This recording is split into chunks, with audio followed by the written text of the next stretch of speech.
So. Okay, so we've touched base on circuits a lot. This is something that I love to do that's easy, and it takes 10 or 15 minutes. You know, if you feel like that you don't want to go do a long run, or you don't want to, you know, you don't have time to go do, you know, a swim or bike or whatever, this will take 10 or 15 minutes. What I do is I normally pick out 5 to 7 exercises and do them a minute each, and then I'll usually complete that 2 or 3 times. So what we were talking about earlier is I'll alternate body parts. So I may do like some sort of like upright row, and then I'll switch it to a squat or a jumping squat, some sort of variation, and then I'll do another arm thing like a row, and then I'll switch to lunges. So I have a lot of different examples of those if any of y'all are you know, curious as far as different things to do. And all this you can do in your house. Anything you can do. A step down, which would be the eccentric quad control that we were just talking about here, to side steps, which is the other thing that we were talking about. But pick out 5 things. Do them a minute each, and then do that cycle 3 times. It's going to be a good cardio workout and strength as well. And then that's something that, you know, you've gotten your workout in for the day, and it's 15 minutes. The thing with that is you want to make sure, like we talked about, that you have good form. Don't let your form fail if you're getting tired within that minute. Make sure that you're, you know, taking a break if you need it.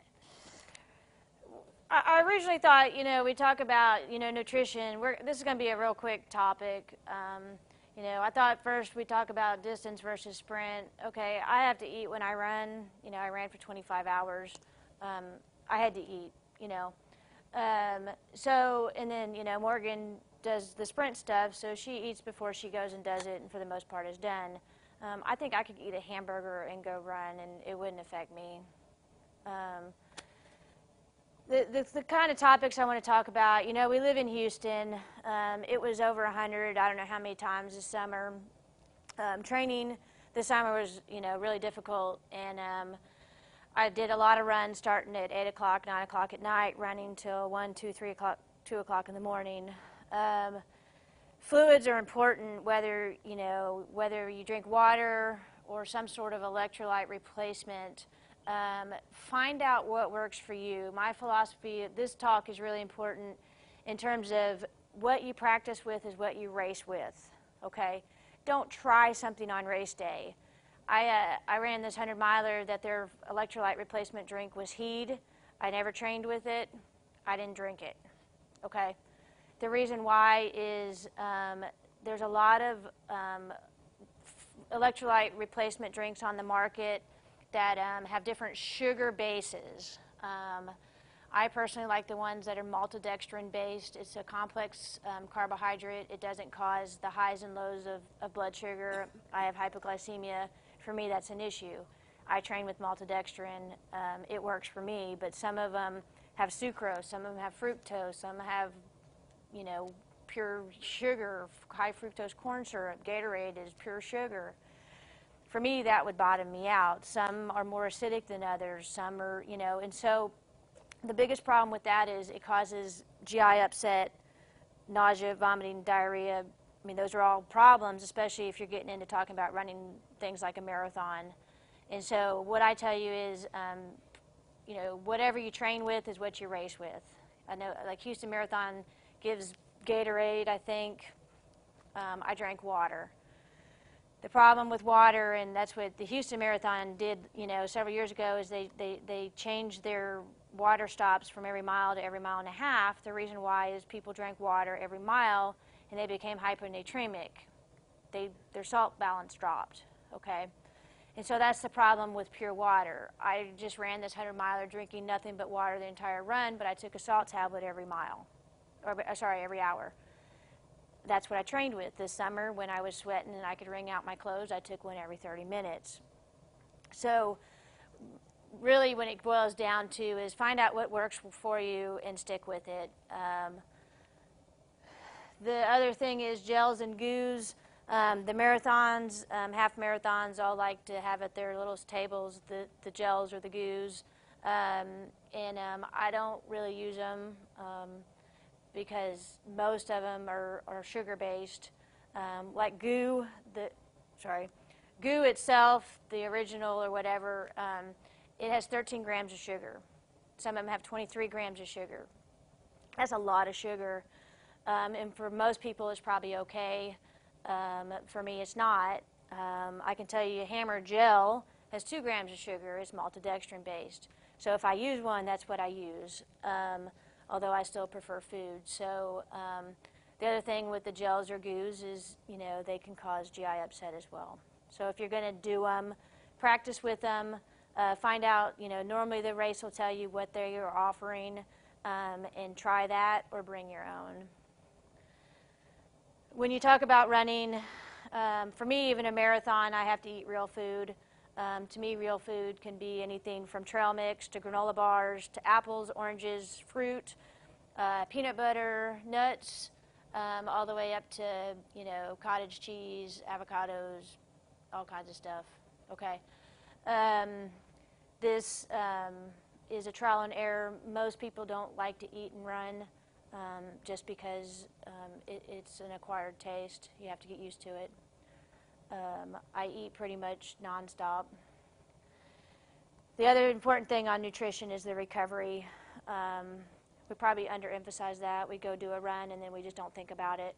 If I do an intense workout, I have a replacement supplement, recovery drink that my personal one that I use is Amino Vital. It's got amino acid replacement in it.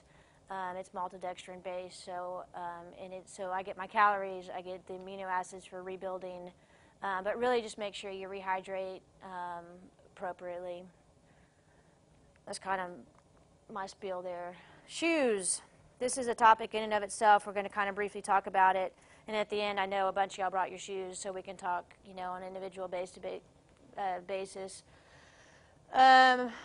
Important things, you go into a running shoe store, the first thing they tell you is you're an overpronator. I think the majority of people, they say, are overpronators, and they sell them the wrong shoe. The perception is a lot of people that have really tight calf muscles appear to their feet to roll in or overpronate, and it's because of their tight calf muscle. And if that's the case, then you're sold the wrong shoe, and you'll end up with a 5th metatarsal stress fracture, peroneal tendonitis, recurrent ankle sprains, fibular stress fracture, and that's probably the most common thing I see. So knowing what kind of foot you have is important.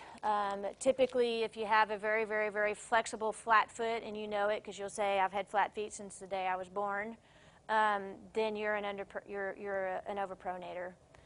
Most people probably just need a neutral type of a running shoe. And then there's, people like me that have a really high arch and fall into a different category. That's kind of important. So when you go, I caution you in going, and if anybody sells running shoes, I don't mean to step on your toes, but when you go into a running shoe store, Fleet Feet, Luke's, any of them, most of the people there are just runners. They have no education in shoes. Okay, they themselves just run. They sell you what their personal preferences of what they run in, and sometimes they get lucky and you get the right shoe. Sometimes you get unlucky and you get the wrong shoe, and then sometimes it really doesn't matter if you just run in one pair of shoes twice a week. It's not, you run 3 miles. It's probably not going to lead to injury, and so it's not a problem. Me, if I get the wrong shoe, I'm going to be injured. So. Knowing your foot anatomy, once you know it, we'll talk about it, come up to me later, I'll tell you what your foot anatomy is, what kind of shoe to get. You can go to most of the websites of whatever brand shoe you like, whether it's Asics, New Balance, I run in Brooks. You can go to their website and they say, what kind of foot do you have? You can type it in and they'll tell you what shoes fit that category, which works pretty good these days.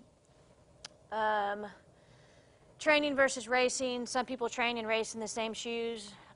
It's not a bad thing. I don't.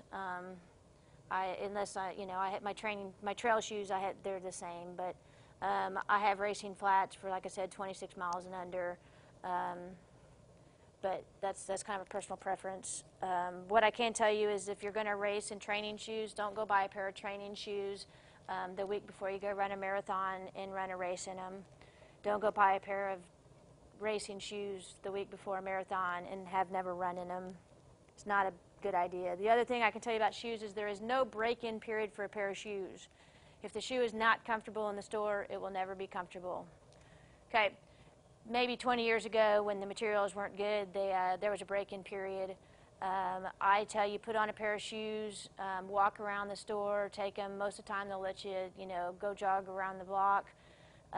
Keep that shoe on 5-10 minutes. Anything's comfortable for 1 to 2 minutes. It's the long term. If it's not comfortable after 5 minutes, don't buy the shoe. Okay?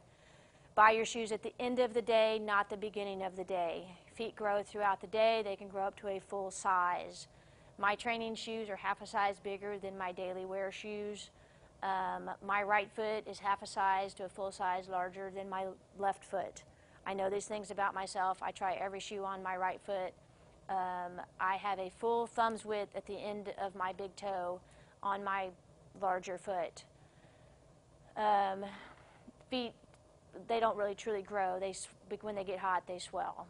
And that's why I say buy it at the end of the day. Brand, I think brand is a personal preference.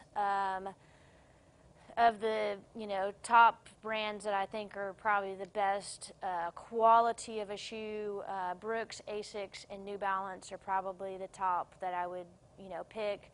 Mizuno, I have a pair of Mizunos. I don't care for them. They're my short distance shoes. Anything under about 6-8 miles, anything over that, I'm not very comfortable with them. That's just my foot structure.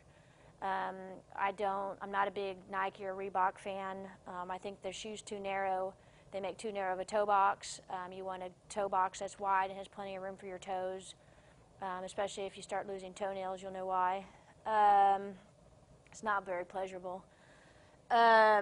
So Nike and Reebok, I think, make too narrow of a shoe. Number one. Number two is they make a cheaper quality shoe. It breaks down faster. Number three, about Nike, especially if you have a tendency to have Achilles tendonitis, the way they make their shoe, they build the back. It comes in like this, which digs in straight into your Achilles. And so I used to, wear Nikes way back when, and then I got horrible Achilles tendonitis back in college. And as soon as I got out of my Nikes, my Achilles tendonitis went away. They make the back really hard, and it digs in. So if you have a tendency to have Achilles problems and you're wearing Nikes, probably, switch, and you may feel better. When to throw out, we kind of talked about this earlier. It's, like I said, if they're obviously worn, shoes are like tires on your car. If they look like they need to be replaced, then replace them.